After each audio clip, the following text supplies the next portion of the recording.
G'day legends, Coach Neil from Black Dog Coaching. So some recent circumstances inside of Black Dog Brotherhood, because obviously under Black Dog Coaching we have the Brotherhood and the Sisterhood. They got me thinking about quite a few things actually. So what I'm about to go into, I can really only apply this to the male side of the house because I don't actually play an active role in coaching with the female side of the house. We have our two amazing coaches, Coach Kyra and Coach Amanda, who handle that for us. But I will tag them in this so that they can give the female perspective as well. So this is purely from the male perspective. Now, over the last 18 months, 2 years, I've seen a lot of people come through Black Dog Coaching and Black Dog Brotherhood. And for all the men who start their journey, I find they're in one of two places. The first place is that they have hit a point where they know that they cannot continue in the headspace they are in. They know that they've hit a turning point in their life where it's going to go one of two ways. Either they fucking fix their life up or they end it. And there's a lot of people who hit that point. The other people are the people who they look at Black Dog Coaching as a fucking emotional punching bag. They don't really have any intent on getting better. They just want some place to vent. Maybe they feel like they're not heard. They might feel like they don't have a voice. And within that group, they come into the program without any intent of actually doing any of the work. And they just become, I don't know, they just vent. And there's no productivity in it. So inside of Black Dog Brotherhood, we have a group chat where all the Black Dog brothers are in there. And it's a fucking amazing, amazing community filled with amazing men. But every so often we get people inside of there and all they do is fuck this, fuck that. My missus is a bitch, my ex is a bitch, everybody's fucked, my job's fucked, my kids are shit. And it's just endless bitching and whinging. But they don't do anything about it. The tools are there. Obviously the program that we've created is to help people move past that and move forward and become the best version of themselves. But they have no interest in doing the program. They have no interest in taking the advice. But they're happy to jump in and just use everybody inside of the community as an emotional punching bag. That's not what Black Dog's about. Like, yes, we have a group and yes, we encourage men to talk and communicate inside of there. And we've seen everything. I can tell you now, inside of that group, I have seen everything from childhood sexual abuse to drug addiction, divorce, custody disputes. And I'm not a counselor. I'm not a mental health professional. I've never pretended to be. I'm a fitness and nutrition dude who shares my own shit and my own insights and tries to give guys and now girls the tools to try and move forward because the tools are out there. Some people do require help from a mental health professional. And the first question we ask everybody is, are you seeing a mental health professional? If not, why not? We've got an awesome network of psychs here in Brisbane that we refer to. We've also got Dr. Sarah Jean over in Western Australia, who I talk to quite often. She's a psychotherapist, so anything I'm not sure about, I jump on with her and get her insight into it as well to make sure that I stay in my own lane and don't deviate from what it is that I do. But at the end of the day, all these tools are useless if people don't use them, okay? The war you cannot win. So this is named the war you cannot win. You can never, ever move forward if you're always fucking looking backwards. Everybody has trauma.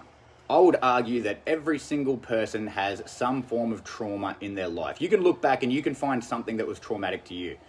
Trauma is subjective as well. What might constitute as trauma for one person could be a fucking day at the office for another person. Let's use Special Forces, for example. So Special Forces soldiers are a very specific breed of people, and they're that way before they join. They join Special Forces because they are already that type of person. It's like a statue, It starts as a lump of granite. The Special Forces just chisels away and, frees the person beneath that. They join for a reason. They go through grueling tests to get there, and it's a certain type of person.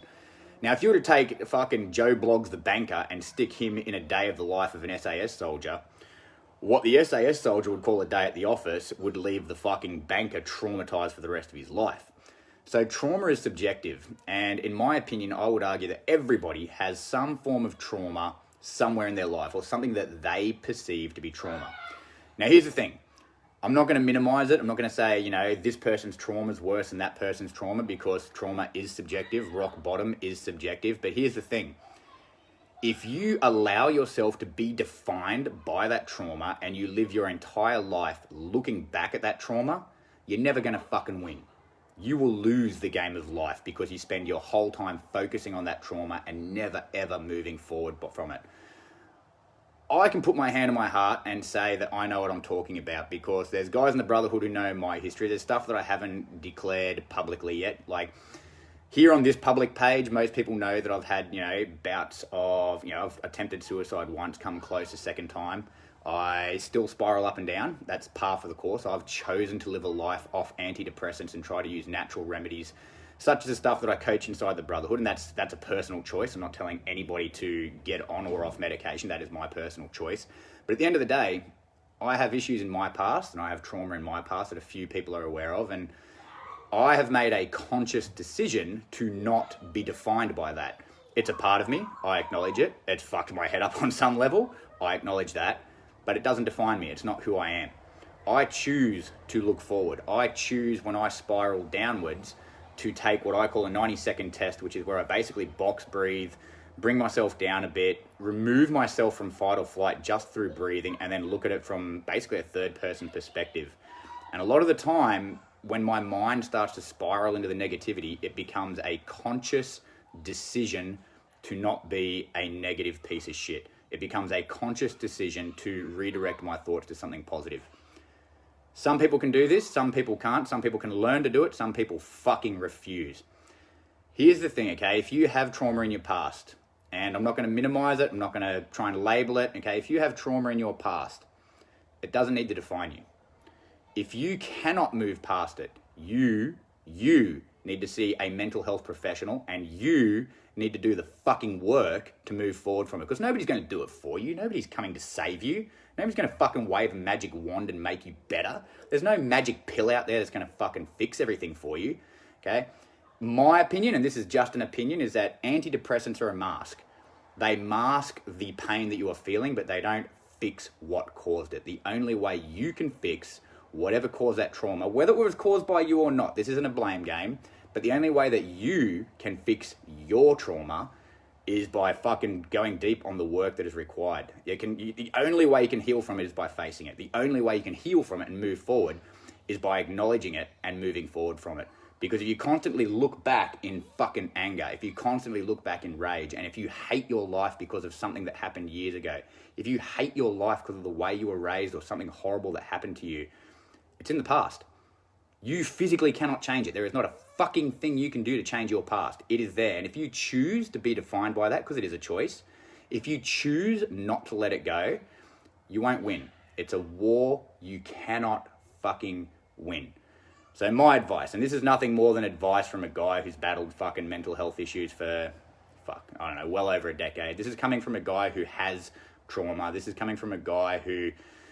I'm just a guy at the end of the day, and everybody in the Black Dog Brotherhood, I've always said, I might have started it, but I'm a card-carrying member as well, and I still go to the guys in the Brotherhood for advice when I'm hurting. I still go to guys in the Brotherhood for advice when I'm not sure what to do, because I don't have all the answers. But here's one thing I do know. Everybody has trauma. You can choose to be a fucking victim and be defined by it, or you can choose to do the work required to move past it and become a better person from it. At the end of the day, it's your choice, and nobody can do the work for you. So that's pretty much it for today, guys. If I've offended anybody out there, as always, I don't give a fuck. All right, take care of yourselves, take care of each other, and I'll talk to you soon.